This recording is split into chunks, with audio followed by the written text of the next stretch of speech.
Started training in 2010 whenever I got out of high school. Went to college while I was also trying to train to be a wrestler. Went to college for journalism, so I have my degree on that. But wrestling ended up being what I wanted to do, so I ended up going to Texas All-Star Wrestling. That's where I started with Bob Murphy. He's been running, I think, here in Houston, Texas for about, I want to say 36 years almost. Started with him, got my feet wet, got trained by Terry Calhoun, Nasty Nick Daniels, Dylan Starr, all of his guys, at the time. So that's where I started at. Who wrestler inspired you to be wrestler? I guess it's a list of many, but the main one that always inspires me, has to be Eddie Guerrero. Eddie Guerrero just, he showed us, people of color, that we can do this. It's not just for everybody else. People that look like him can also do this. So, instead of, admiring people like The Rock, which The Rock is cool, Stone Cold, you got Shawn Michaels, The Undertaker, I'm not taking anything away from them, but, when we talk about favorite wrestlers, Eddie Guerrero was always my guy. From the mic to the ring to the way he carried himself outside of the ring, Eddie Guerrero is my dude. Your career started in reality wrestling. Kind of weird, because I did go over there whenever it was first PWA.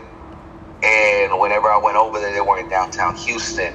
This was, I think, probably 2 years into my wrestling career. But that first stint, I can't think of the actual word. It didn't work out, pretty much. I tried it for, I think, about 2 months, but it didn't work out either because I think at the time I was having money problems, didn't have a ride or something like that. So it wasn't beneficial for me to keep going at the moment. So I just stuck to what I was doing, doing the indies, doing as much bookings as I could. And then one day I bumped into the booker of Reality of Wrestling, which is Kevin Bernhardt. Shout out to Kevin. He pretty much came up to me. He was asking me if I would be able to go back to bookers, now named Reality of Wrestling. They're trying to do something new. They're rebranding. And, it was the right time. I believe it was 4 years after I had left the first time.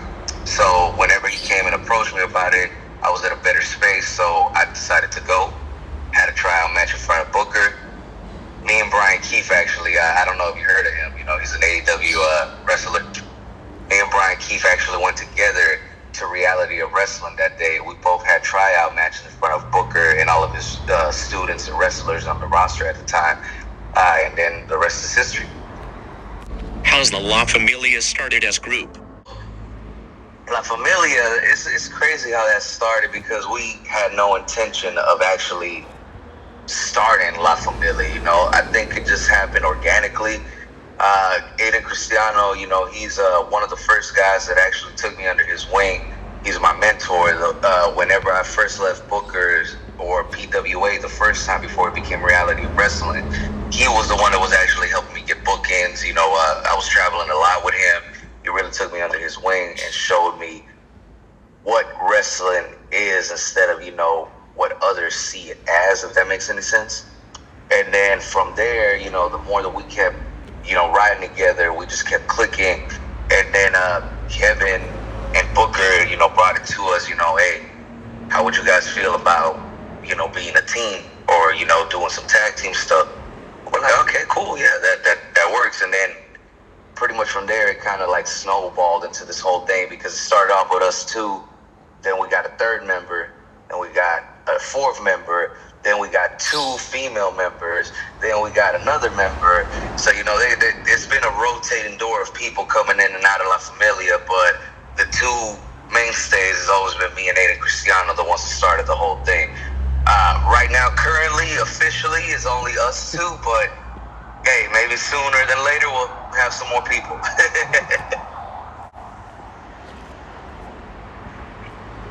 Yeah, I guess you could say that. I mean, originally it wasn't designed to be that way. Pretty much anybody can be La Familia. There's no ethnicity, no race, no nothing to be in our creed. I think the only reason why it's only been Mexican wrestlers though is because that's my brother, that's my mentor, and then everybody else that we've helped along the way has been somebody that looks like us because in a world where many opportunities are fought for by many individuals, I like to think that we're in a better position now to get opportunities for people like us, but it's still a little bit hard, and I think it takes a village to raise us up, so that's why La Familia is here, You don't have to be Mexican per se, but, I think, you know what, now that you mentioned that, we actually have 2 honorary members that aren't Mexican.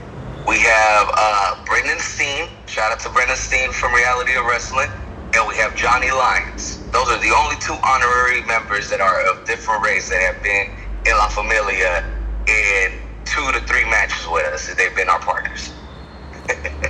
Your favorite match in reality wrestling? You know what? Every time when I think I have one, I guess since we're constantly always working and trying to better ourselves in the ring, that answer constantly keeps switching. I guess I'll break it down in 3s because I guess I have a few. My first match that I was very proud of was this version of La Familia, me and Diego de la Cruz versus Fly Death in Las Vegas. It was the first Reality of Wrestling show held in Las Vegas, I believe 3 years ago. We've wrestled Fly Death many times before. They're pretty much our rivals. Neck and neck. Whatever they can do, we try to one up them. Anything they can do, we can do better. Kind of deal. So that day, I was actually proud of that match. Nobody knew us. It was our first match there. We were, I believe, either first or second. So it's kind of harder when you're earlier in the card. Because these fans weren't there to watch wrestling. They just happened to see. They stopped, and then they enjoyed the show. So that's one. My second one, I guess, would be me against Matty Ice. I don't know if you ever heard it. I had a one-on-one match against him. Unfortunately, I didn't get a W, but it was a good match because I felt like he pushed my limits. I had to actually think while I was in there, and I actually had to use my endurance, to, I guess, try to take down this bigger dude. And my last favorite match, and I think this one will go on top of the list, me and Aiden Cristiano against Gino Medina and Brian Keefe at Reality of Wrestling earlier this year, January 31st. So I think that one is my most recent favorite match because it started off the year, and ever since that match, the year has just been rolling in a positive direction. How you made your finisher? That one has changed throughout the years, actually. When I first started, I used to like the crossface. I used to use that a lot, but then I realized, a guy with my build, I didn't change the move because it doesn't work on everybody. That move only works on a few people. Then I think after that, I started using a frog splash. I used the frog splash, since Eddie Guerrero's my guy, for about, I want to say for a good part of my career, I think about 6 years. Then I stopped using it because, one, everybody and their mama was using it. 2, I think once it started hitting me what wrestling really was, I felt like I didn't deserve to use that move, because I hadn't earned it. So I kind of moved away from that, There's plenty of other moves to use. Started using a power bomb for a little while, because I got my strength up. But right now, what I've been using for a finisher has been just a regular splash, from the top rope. I think it's effective. I don't feel like I'm disrespecting anybody by taking their move, that I haven't earned. And then from there, it can switch, I might drop an elbow, I might drop a leg drop, but anything from the top, pretty much. I guess the biggest difference would be in the indies, there's more liberty, I guess, in the sense of, reality of wrestling matches, there's time limits on them, right? So let's say you have this match right here set for one fall with a 15-minute time limit, right? In reality of wrestling, the time limits are very strict. It's TV, so time limits. If you don't reach them, the match is over. No contest, no nothing, right? As to where in the indies, you go, there is no time limit. You can go out there and have an hour match, as long as the guy is willing to kick out. You keep wrestling until the next, one or the other gives up. But you really can't do that on TV. So it makes you have to think smarter, have to work harder.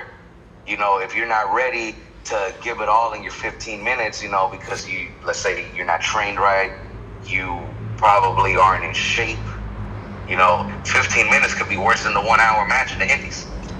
But I think also too, the way that it's carried, sometimes I still do independent shows, from time to time. I feel like the biggest difference is people at Reality of Wrestling, when the show's going on, everybody's paying attention to the TV monitor, everybody's watching the show. Everybody's trying to one-up each other. Everybody's trying to compete with each other, trying to push each other to make each other better. I feel like that's what's lacked in the indies. Everybody's so concerned with their own thing that nobody tries to push the next individual next to them, and you can't grow like that. You can't grow and build a promotion if you're only worried about yourself. So I think that's the biggest difference in it all, How you handle your attitude in work and ring and outside in ring. The funny one. Well, I mean, I guess it really varies. When I first started, just like everybody else, I started doing this when I was 17. Straight out of high school, I wanted to do this. While I was also doing college. So my parents would allow me to do it. I think back then, if you ask a 17-year-old Vega, this question, I was a hothead. I tried to fight anybody. When I first started, you couldn't tell me anything. Then fast forward a couple of years, the first time I won a Booker's, I had to tone that down. I had to, what's the word I'm looking for here? I had to control myself better, because you can't be a hothead everywhere that you go. You got to learn to respect the hierarchy of everything, because everywhere's different. The way things are run in Reality of Wrestling aren't the way that things are run at Texas All-Star. When I first started, certain things don't get taught to you too at the beginning when you first start wrestling. They don't teach you that you have to shake everybody's hand. I would have loved that. I'm not gonna say that Texas All-Star didn't teach me. Maybe they did. Maybe I was just a hard-headed young kid. But they don't teach you that you have to shake everybody's hand. They don't teach you that you have to wipe your feet when you get in the ring. They don't teach you the unwritten rules of wrestling, and I think that's what the problem was with me, since I didn't know these rules and nobody bothered to show me these rules immediately. I had to pick up and learn from other people that did carry themselves like this, that carry themselves like professionals, and watching them was what helped me kind of like, okay, maybe I should mellow out. Maybe I should think a little bit more before I speak and actually look at the situations differently, because this is a different world. This isn't just out on the street, at the gym or anything like that. There's rules, there's hierarchy, and there's respect. And I think the way I handle my attitude now, take a deep breath whenever something that irritates you comes along, because obviously there's always going to be something that bothers you. It's wrestling. Difference of opinions, high testosterone, egos everywhere, so if you can't control oneself, then you're going to have a tough time in this business. Built it from literally ground zero. I've been there for majority of its growth. I'm actually happy for him and Charmel. Like they put in a lot of hours, a lot of work, not only for me, but for other people that, have come in and out of Reality of Wrestling throughout the years. Jay Uso started there, Jimmy Uso started there, Athena, started there. Roxanne Perez, Gino Medina, Kylie Ray, Brian Keefe, Ninja Mac. So they got a list of people, that started there. And, I thank Booker, for giving us this platform, because not most people give you a platform like this. Most people that give you a platform, Booker's already done it all, let's be honest. He's been in WWE, he's still in WWE. He's not doing this for himself or because he has to, he's doing this because he loves the business. He loves helping us, honestly, Booker is my coach. He's like a father figure, he'll come and he'll correct you when you're messing up, He genuinely cares about this promotion and bettering the industry that he loves and that has done so much for him, And I think that's what sets him apart from all these other companies, promotions, whatever you want to call them. Like, everybody else is in business for themselves, because I feel like everybody has an ego. The difference between them and Booker T and Sharmell, they've been there already. They're not trying to do this for themselves. They're trying to do it for us. And then while also doing it for us, we'll repay the favor by putting reality of wrestling in a bigger light, Oh, you asked me that question and his voice just popped into my head. There's so many, but I guess what is the main one that he preaches that will always work for everybody? I'll keep it simple, because he has so much knowledge that if I sit here, I could ramble all day. I think the best advice that he has ever given me, and that I always hear him tell everybody that I think it's worth its weight in gold, is always be ready. If you're ready, nothing can catch you off guard. The only way to truly be ready is by staying ready. And that's the best advice that he has ever given me, because you know what? I never thought about it like that yet. I'm always training, I'm always constantly working, but never pushing myself above and beyond. And then whenever I heard that, I don't know, it clicked differently. You know what? You're right. If I'm always ready, I don't need to get ready. And then if an opportunity happens to come along, hey, let's take it. I don't need to go get ready. I don't need to go do anything. I'm ready right here and now. Let's knock it out the park. And that's the best advice. Whose current WWE superstar do you want face? That's a tough one, man. All my favorite ones are gone. I think the only one that was left that I actually did want to make it there, but unfortunately I didn't make it in time, would have been Edge. Edge would have been the one guy that I wanted to get there quicker, than what I'm currently doing, so I could have caught him right at the end of his run. Not saying that it's over, he might come back. So that's my guy, but let's stick to WWE. So let me see. Who would be my dream opponent right now in WWE? Give me 1 second to think about it. You know what? I got it. AJ Styles. I would love to face AJ Styles. I actually bumped into him in 2018 while I was doing a tryout match for WWE. We got to do a 4-day event with them, starting from Friday Night was it Friday Night SmackDown? Correction. We started at NXT Saturday, did Survivor Series Sunday, Raw on Monday, and then SmackDown was live on Tuesday. So on Tuesday, we got to perform in front of the whole roster, and I got some advice from AJ Styles, and honestly, he would be the guy right now that's still there that I would love to have a one-on-one match with. It was good, just a little bit of nerves set in, whenever they tell you go get in gear, you're gonna have a 5-minute match, in front of everybody.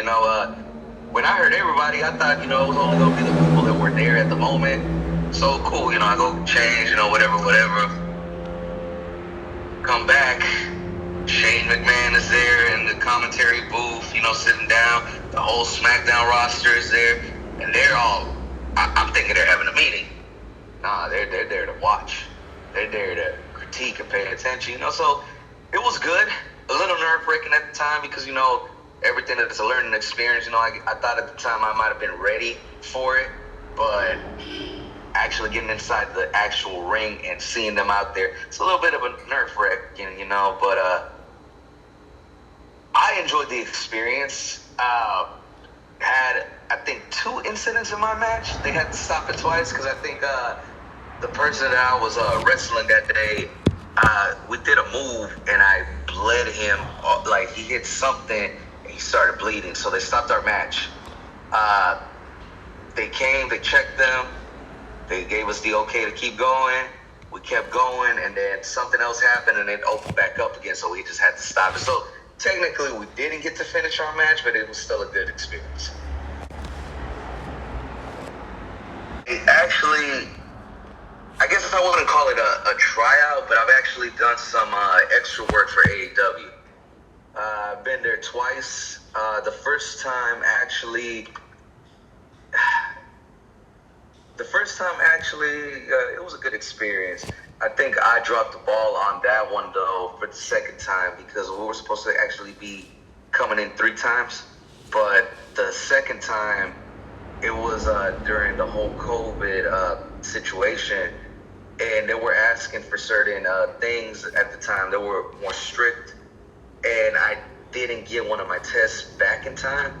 So I missed out on that opportunity, and I felt whatever momentum was built from the first one kind of got blown up in the air and kind of went away, But AEW has been another company that I've actually gone and done some extra work with too.